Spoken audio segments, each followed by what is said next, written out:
De oruga a mariposa, 10 años de la política de educación inclusiva UPTC. Juntos hacemos de la UPTC un lugar para todos.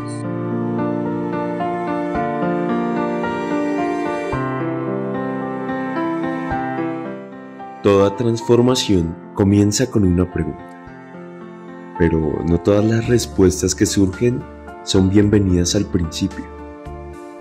En 2015, la UPTC le apostó a algo que muchos consideraban utópico: una política pública para la inclusión, la equidad y la justicia social dentro de la universidad.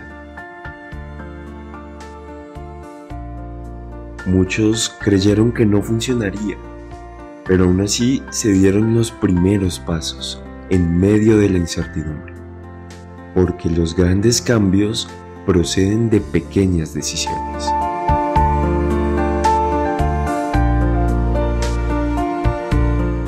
Fue el profesional Israel Cetina Molina, junto con el padre Juan Antonio Cabra, quienes comenzaron a esbozar ideas y armaron una propuesta. Así se logró construir algo que va más allá de lo normativo, una política de educación superior inclusiva y diversa, pensada para dignificar, que lograr conjugar estratégicamente lo simbólico con lo concreto para hacerse realidad. Israel Cetina se convirtió en el primer beneficiario de la implementación de los procesos de inclusión, pues al ser una persona con discapacidad visual, da cuenta de una primera necesidad. Para la primera década del presente siglo, veíamos que la universidad adolecía de una verdadera política de educación inclusiva, cuando ya se tenía esa necesidad de la población. Y en respuesta a la misma, lo que consideramos fue institucionalizar una política de educación inclusiva, teniendo en cuenta que ya la universidad tenía unos acuerdos que permitían unos accesos excepcionales a la población víctima y a la población de frontera, que vive en frontera de difícil acceso, la que vivía en zona roja. Y consideramos entonces que no solo era tener en cuenta unos cupos excepcionales en el ingreso, sino que teníamos que generar una política, una verdadera política de educación inclusiva. No solo adicionamos unas poblaciones como los étnicos y la población en condición de discapacidad, sino que generamos unas líneas de acción dentro de la política, que fue el Acuerdo 029, donde establecíamos unas rutas para poder hacer una verdadera educación inclusiva. Es así como en 2013-2014 estuvimos trabajando, retroalimentando, sensibilizando a la población para poder tener la aprobación de la misma política en el 2015, el 26 de mayo. La verdad no fue fácil, fue un tránsito difícil, porque tiene uno que lidiar con la actitud de las personas, de todos los que intervinieron, desde los directivos hasta la base, para tener como la responsabilidad de asumir este documento y no solo elaborarlo, sino también tramitarlo para su aprobación en Consejo Superior del Cuarto y un éxito de la fecha que ya les mencioné. Bueno, uno de los retos que nosotros identificamos y nos proponemos es la afirmación que la costumbre es norma, y eso no es cierto. Muchas veces llega uno a una institución, de inmediato, no, es que aquí se hace así, como se hace, no se puede cambiar. No, la norma es la norma, una costumbre es una costumbre. Entonces, qué lindo cuando uno asume estos retos y se pone también a aportar dentro del compromiso, dentro de la responsabilidad que una institución le brinda, de poder dejar como una huella en la vida. Y yo creo que eso fue uno de los primeros derroteros que nos propusimos para creer en que podíamos diseñar no un bienestar nuevo, sino con lo que hay, dar un paso también en el perfeccionamiento y sobre todo que el bienestar caminase al ritmo del desarrollo de la sociedad y de la humanidad. Y pues con alegría lo hemos logrado. Una vez detectada la necesidad de la población, donde veíamos que no existían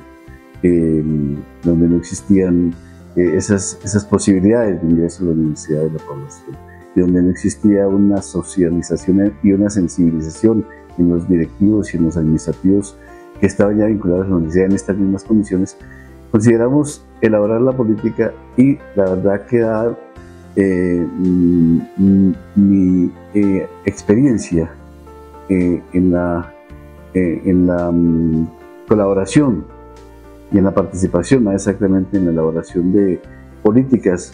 Yo participé en la política nacional de discapacidad y también en la departamental, e inclusive en parte de la municipal. Eso me sirvió de experiencia para poder empezar a redactar la política de educación en la universidad. Y la verdad es que Bienestar tuvo la iniciativa. Bienestar comenzó desde la coordinación del padre Juan Antonio. Él apoyó mucho el proyecto.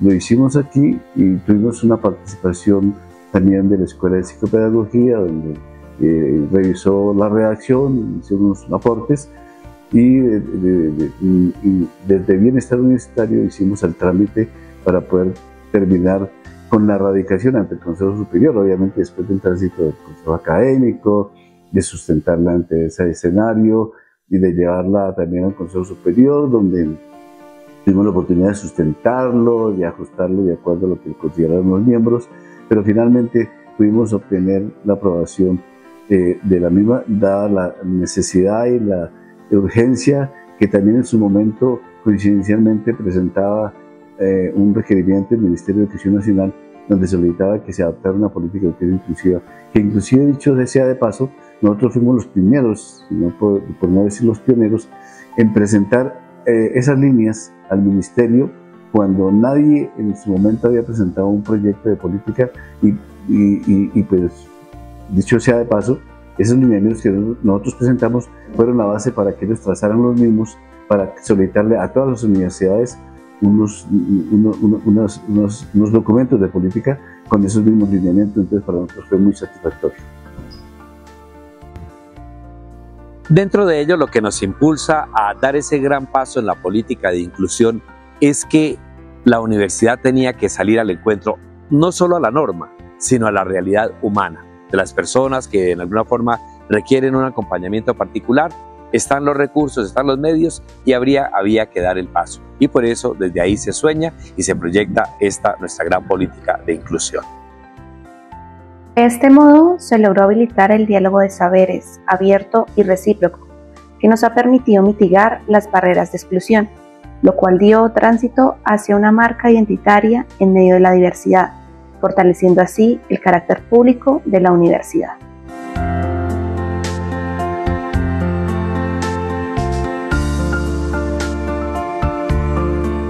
No fue fácil. Las barreras se convirtieron en desafíos y la política no se detuvo. Así fue como logró consolidarse. Una vez avalada y constituida de manera gradual y progresiva, los estudiantes beneficiarios fueron haciendo parte de espacios reales, en las aulas, en el campus universitario, participando activamente en comités, así como en proyectos sociales y comunitarios. Una gran referente de este proceso es Luzmari Quintero, abogada egresada de la UPTC, quien se convirtió en la primera beneficiaria con discapacidad auditiva de la política. Como estudiante de la UPTC, tuve la oportunidad de ingresar a la carrera de Derecho a través de la política pública de inclusión de poblaciones especiales, lo cual es muy significativo y porque es un proyecto que no solamente ha impactado a nivel regional, sino a nivel nacional. Esta política pública le abrió espacio a personas de fuera de Tunja, de fuera de Boyacá, a poblaciones indígenas, afrodescendientes y desplazados, víctimas y otras poblaciones, entre ellas discapacidad, a la cual yo ingresé. Considero muy importante esta política pública, pero también desde el punto de vista personal, no es solo aprovechar la oportunidad para ingresar a la universidad, sino que demostrar nuestras capacidades y nuestras habilidades para poder lograr nuestros compromisos académicos y aprovechar todas las herramientas que la universidad brinda para garantizar la permanencia y, como en mi caso, lograr graduarme en la carrera de Derecho, y espero poder continuar mi formación académica, mi especialización, ya sea que en la UPTC o en otra institución universitaria, porque me apasiona el tema de los derechos humanos y la defensa, sobre todo de las personas con discapacidad.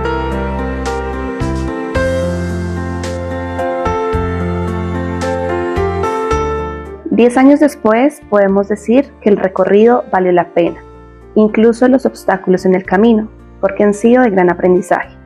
Que la política es un proceso de permanente construcción y que tenemos la convicción de que sus alcances seguirán impactando en muchas personas. La política de educación inclusiva y diversa vino para quedarse, nació, sigue creciendo y está más viva que nunca, transformando vidas, derribando muros invisibles y actitudinales y dejando huellas.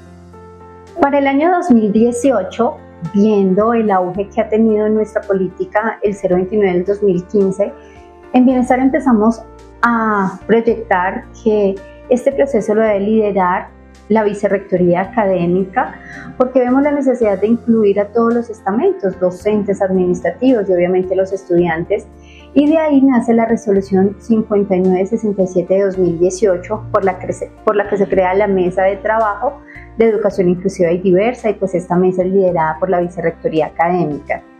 A partir de esta mesa, que tiene actores acompañado pues de la Vicerrectoría Académica, la Vicerrectoría Administrativa y Financiera, la Vicerrectoría de Investigación, Planeación, Bienestar, estudiantes, docentes, empezamos a generar unos diálogos en donde vemos la necesidad de incorporar unos nuevos elementos a nuestra política, como ellos empezar a pensarlo desde un enfoque diferencial con perspectiva de género, y empezamos a notar que nuestros estudiantes que han ingresado con alguna discapacidad cognitiva pues tienen unas necesidades que la universidad pues aún no cuenta con los profesionales que puedan hacer este acompañamiento.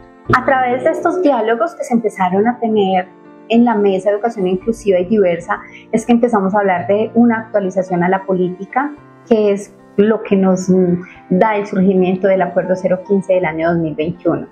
Dentro de los avances o dentro de los cambios más bien que tuvimos del 029 al 015 está que esta nueva política pues tiene un enfoque diferencial con perspectiva de género, y empezamos a hablar del reconocimiento y respeto a las diversas identidades. En esta nueva política, en el Acuerdo 015, el artículo 6 ya explícitamente nos habla de 8 poblaciones que se consideran vulnerables. Entre ellas están los grupos étnicos, entendidos como indígenas, palenqueros, raizales, pueblos rum, comunidades negras, entre otros. Están las víctimas del conflicto armado, están las personas que están en proceso de reinserción, están las personas con discapacidad, específicamente visual, auditiva y física. Están las mujeres en condición de vulnerabilidad, entendido como las mujeres campesinas, mujeres con carga de cuidado y mujeres mayores.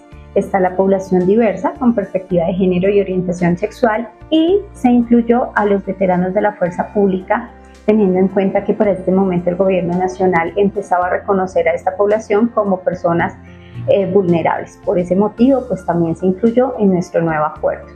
Fue una necesidad real y hoy es una política institucional, a través de la cual se reconocen las necesidades particulares de grupos poblacionales vulnerables, ofreciéndoles las mismas posibilidades de participación, desarrollo personal y profesional.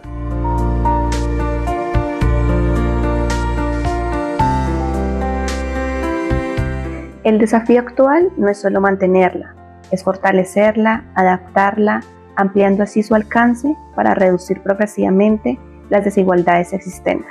Hoy en día, el equipo interdisciplinario del área de inclusión, específicamente el programa PESID, está conformado por un profesional en psicología, neuropsicología, psicopedagogía, un tiflólogo, 6 intérpretes de lengua de señas y un coordinador de intérpretes.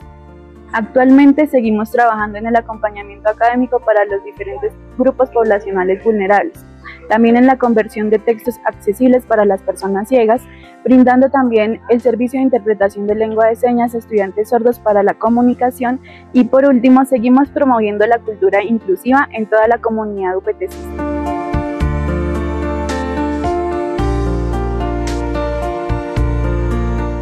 Hoy celebramos 10 años de lucha, de convicción y de esperanza, y nos reconocemos además como pioneros del proceso a nivel nacional.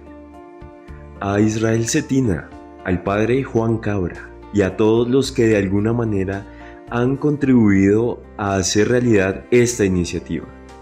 A quienes creyeron, a quienes dudaron pero se sumaron y a quienes hoy siguen construyendo. Gracias, porque mientras exista comunidad, esta política será prioridad. Y mientras exista dignidad, esta política seguirá viva. Así, reafirmamos nuestro compromiso con una educación superior democrática, plural, participativa y de calidad.